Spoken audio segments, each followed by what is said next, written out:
How to replace a standard wax filter with a foam filter. The reason you may need to do this is for individuals who have or produce a lot of wax and the filter becomes blocked frequently. So to do this, you need a couple of tools, a wax pick, and this other tool here, which we'll talk about later. First thing is to remove the filter. So use your wax pick to slide underneath, pop the filter off. Then the next thing is we take an Odo block, piece of foam, and just tear a small piece off. It's approximately the size of the original wax filter.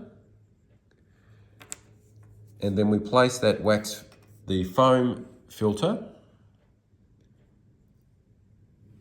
into the receiver tube, using your wax pick to gently press it in place.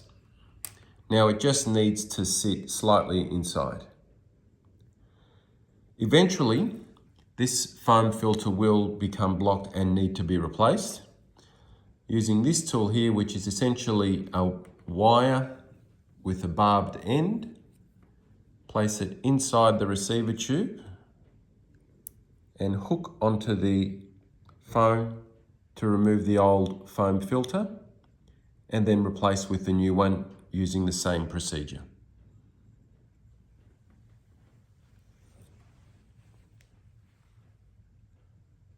That's it.